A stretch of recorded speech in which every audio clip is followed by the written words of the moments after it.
बिस्मिल्लाहिर्रहमानिर्रहीम। अस्सलाम वालेकुम KG class, welcome back once again to the GK lesson. ये टीचर्स, आज का लेसन जिस एक्टिविटी से रिलेटेड है उसके बारे में तमाम मटेरियल नीचे डिस्क्रिप्शन बॉक्स में मौजूद है। इसके अलावा भी आपने अपनी कोई वर्किंग की होगी अपने एरिया के मुनासबत के हिसाब से जहाँ पे पोल्यूशन का मसला है। इससे पिछले लेसन्स में जब जब भी जहाँ जहाँ भी हमने पोल्यूशन की बात की, चाहे हमने उर्दू में की, इंग्लिश में की, चाहे हमने जनरल नॉलेज में की, प्ले ग्रुप में की या नर्सरी में भी की, उन तमाम डिस्कशन को आपने आज के इस लेसन के लिए जो है वो इंक्लूड करना है और अपने वार्म अप के मुताबिक उसको तैयार करना है। तो प्यारे बच्चों, आज का जो एक्सपेरिमेंट है, किताब पे जो तस्वीर है, डेफिनेटली आपने उसको देख के आइडिया लगाया होगा कि आज हम फिर पानी से रिलेटेड एक एक्टिविटी करने लगे हैं। तो आज का जो हमारा टॉपिक है उसका जो नाम है वो लिखा हुआ है जनाब, ये वाटर पोल्यूशन एक्सपेरिमेंट।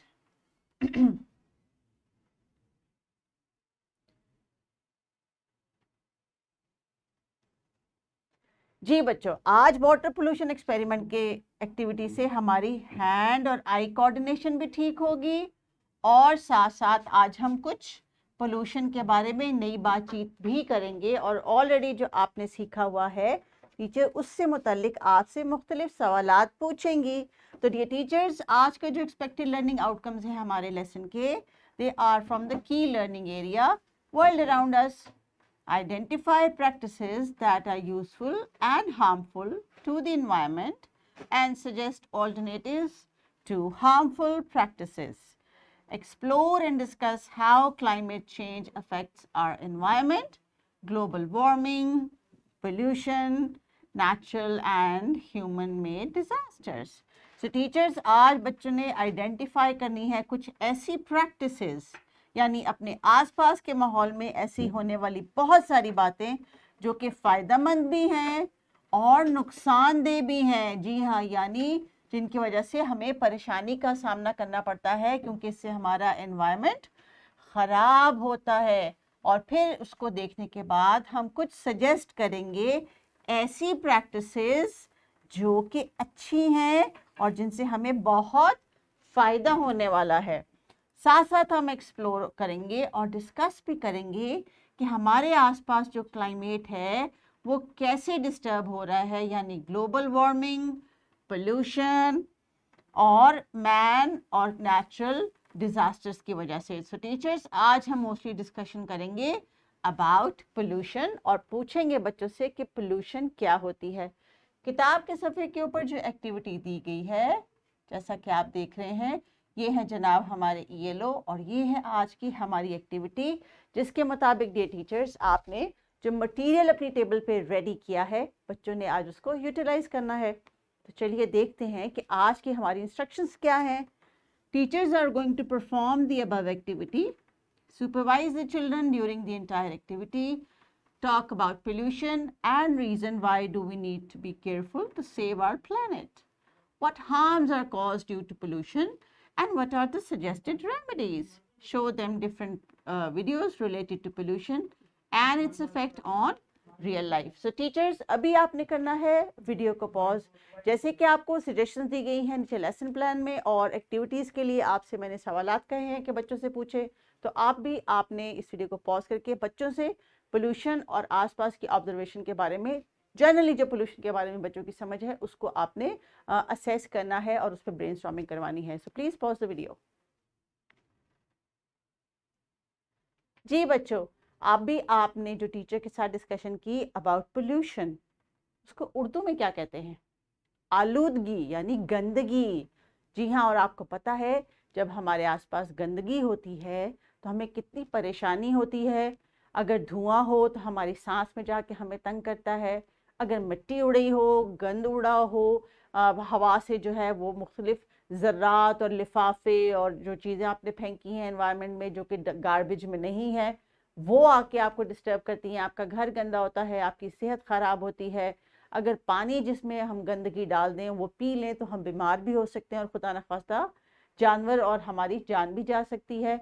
और आप देखेंगे कि हॉस्पिटल्स में ऐसे बहुत सारे मरीज़ रोज़ाना आते हैं जो कहीं ना कहीं किसी ना किसी तरह से कोई ना कोई गंदा पानी पी लेते हैं या कोई गंदी चीज़ खा लेते हैं, या उनके सांस में या उनकी आंखों में कोई गंदगी चली जाती है जिसकी वजह से वो बीमार होते हैं। तो प्यारे बच्चों, जैसे हम भी गंदगी से बीमार होते हैं, हमारा प्लैनेट यानी हमारी ज़मीन भी गंदगी की वजह से बीमार होती है। कैसे बीमार होती है? यानी जब हमें जिस हवा में हमने सांस लेना है वो भी तो हमारी ज़मीन की वजह से हमें मिल रहा है। जो आसपास हमने इतने पौधे लगाए हैं, दरख्त लगाए हैं, वो भी तो हमारे लिए साफ और ताज़ा हवा जो है वो बनाते हैं। लेकिन अगर हमने इन चीज़ों का ख्याल नहीं किया तो हमारा प्लेनेट बीमार हो जाएगा, बिल्कुल उसी तरह जैसे हम बीमार होते हैं। हमें जैसे खांसी आती है धुएं से, और फिर हमें तकलीफ होती है गंदा पानी पीने से, इसी तरह ही हमारा प्लेनेट और इस प्लेनेट पे मौजूद जितनी भी जिंदा अशियाँ हैं, जैसे जानवर, परिंदे, पौधे, सभी जो हैं वो बीमारी का शिकार होते हैं और फिर बहुत सी मुश्किलात का उनको सामना होता है। ये टीचर्स, इससे पहले हमने पोल्यूशन के ऊपर बहुत डिटेल में एक लेक्चर किया है, अगर आप चाहें तो इस लेक्चर को रिपीट कर सकती हैं। लेकिन बच्चों को भी पता है कि पोल्यूशन क्या चीज़ है और कैसे कैसे होता है। सो पोल्यूशन का एक सोर्स है लैंडफिल, जिसपे हम गंदी चीज़ें यानी प्लास्टिक जैसी अशिया बिखेर देते हैं। इसके साथ साथ हम फैक्ट्रीज में से और वॉशरूम्स में से केमिकल और गंदा पानी साफ पानी में मिक्स कर देते हैं, और फिर फैक्ट्रियों से और गाड़ियों में से उठने वाला धुआं हमारे फिजा को आलूदा कर देता है। तो प्यारे बच्चों, टीवी पे रोज़ाना कहीं ना कहीं आप ऐसी खबरें ज़रूर देखते होंगे जहाँ पे आपको माहौल में गंदगी के बारे में बातचीत होती हुई नज़र आती होगी, लोग मसाइल के बारे में बात करते होंगे। तो बच्चों, आपने भी इस चीज़ का ख्याल रखना है और फिर ये सोच के बताना है कि अगर जिस इलाके में आप रहते हैं वहाँ पे अगर कोई ऐसी चीज़ है जो गंदगी फैला रही है, लोगों के लिए बीमारियों का और परेशानी का सबब बन रही है, तो आपके ख्याल में कौन से ऐसे तरीके आप कर सकते हैं या ऐसे काम कर सकते हैं, और अपने साथ कुछ लोगों को मिला लीजिए ताकि वो भी आपकी मदद करें आपके आसपास के माहौल को साफ रखने के लिए। क्योंकि ये दुनिया हमारी है, ये हमारा घर है, हमने इसका ख्याल रखना है और हमने इसको साफ सुथरा भी रखना है। तो चंद प्रैक्टिसेस यानी चंद ऐसी अच्छी बातें जिनको आप अपनी ज़िंदगी का हिस्सा बनाएं, अपनी रूटीन का हिस्सा बनाएं, मैं आपके साथ शेयर करी हूँ। और अगर आपको इसके अलावा भी कोई आइडिया आता है या आपके जगह के मुनासबत से कुछ और ज़हन में आपके आता है तो आपने वो ज़रूर इम्प्लीमेंट करना है। तो कुछ मशवरे यानी some suggestions here for you teachers. आप बच्चों से कहें कि ज़्यादा से ज़्यादा प्लांटेशन करें। जी हाँ, पौधे लगाएं, दरख्त उगाएं। फिर रीसाइकिल का कॉन्सेप्ट टीचर्स हमने बच्चों को देना है कि प्लास्टिक को, ग्लास को और पेपर को कैसे इस वेस्ट मटेरियल को रीसाइकिल किया जा सकता है। और दुनिया में ऐसे बहुत सारे ममालिक हैं डियर टीचर्स जहाँ पे ऑलरेडी इस पे काम हो रहा है, और कम्युनिटी के तमाम लोग यानी स्कूल, हॉस्पिटल्स, चर्च, मॉस्क सब जो हैं वो वेस्ट मटेरियल कलेक्ट करके वेस्ट मटेरियल वाले इदारे तक पहुँचाते हैं और फिर वहाँ से उससे रीसाइकिल किया जाता है। इसके साथ साथ बच्चों, कभी भी झील, नहर में हमने गंदगी नहीं फेंकनी, और अगर फेंकी हुई है तो उसको उठाना भी हमारा फर्ज है। इसके साथ साथ कोशिश करें कि तमाम ऐसी सवारियां जिनसे धुआं जो है वो निकलता है उनको जो जल्द से जल्द ठीक करवाया जाए, और अगर आपको लिए मुनासिब हो तो साइकिल पे या पैदल का सफ़र करें, जिससे पोल्यूशन कम होगी और फिजा में और बहुत सी ऐसी चीज़ें जो आलूदगी फैलाती हैं उनको भी कम करने की कोशिश करनी चाहिए। सबसे बेहतरीन ये है कि आप ज़्यादा से ज़्यादा पौधे उगाइए। छाँव जो है वो हमें सबको अच्छी लगती है, गर्मी में उसमें परिंदे और जानवर भी रहते हैं। छाँव से ठंडक होती है, दरख्तों से और पौधों से जो है वो फिज़ा हवा साफ़ होती है, हमें ताज़ा हवा मिलती है, हमारे लंग्स को हमारी सेहत के लिए अच्छी है। और इसके साथ साथ टीचर्स, ये तमाम डिस्कशंस जो बच्चों ने की हैं, मेन डिस्कशन पॉइंट हमारा ये था कि बच्चों को हम इस चीज़ पे इनकरेज करें कि उनका क्या ख्याल है माहौल में, आसपास में उनकी क्या कंट्रीब्यूशन हो सकती है सफाई को की आदत को डेवलप करने के लिए। इसी तमाम डिस्कशन को एक एक्टिविटी की शक्ल में जो टीचर्स अभी आप क्लासरूम में करवाएंगी वही किताब के ऊपर मेंशन है। एक पानी का टब लीजिए, उसमें रंग, छोटे मोटे खिलौने, कंकर, पत्थर, जो भी आप बच्चों से कहें बाहर प्लेग्राउंड से कलेक्ट करके लाएं, उसमें डालें और फिर बच्चों से कहें कि अब इसको देख लें, ये पानी पहले साफ था और फिर आलूदा हो गया।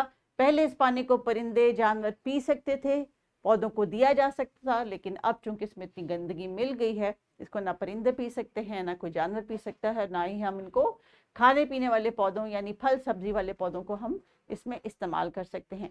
तो चलिए टीचर्स, बच्चों से अब आपने जो एक्टिविटी करवानी है उसका मेन पॉइंट ये है कि they will discuss with you, they will give you ideas, और कोशिश करें कि ऐसी छोटी छोटी हेल्दी एक्टिविटीज़ इनको घर के लिए भी दें, घर में भी इनसे कहें कि अपने प्लेग्राउंड में या घर में कमरे में या कहाँ पे भी इनको अगर लगे गंदगी है तो उसकी सफाई करने की आदत डालें, और यही आदत इसी एज और स्टेज से शुरू होती है। तो चलिए बच्चों, एक्टिविटी अब आप टीचर्स के साथ करेंगे, मेरे साथ आपने कुछ डिस्कशंस की, कुछ बातचीत की, कुछ आइडियाज़ आपके पास, आपकी टीचर के पास हैं, हम उनको करेंगे वेलकम। और आज के जो हमारे दोनों एक्सपेक्टेड लर्निंग आउटकम्स हैं इनको आपने खूब अच्छे तरीके से समझ भी लेना है और एक्टिविटी के थ्रू एंजॉय भी करना है। सो टीचर्स, बच्चों को मौका दीजिए, इस एक्टिविटी को एग्जीक्यूट करवाइए as per given the instructions in the lesson plan and obviously in the book.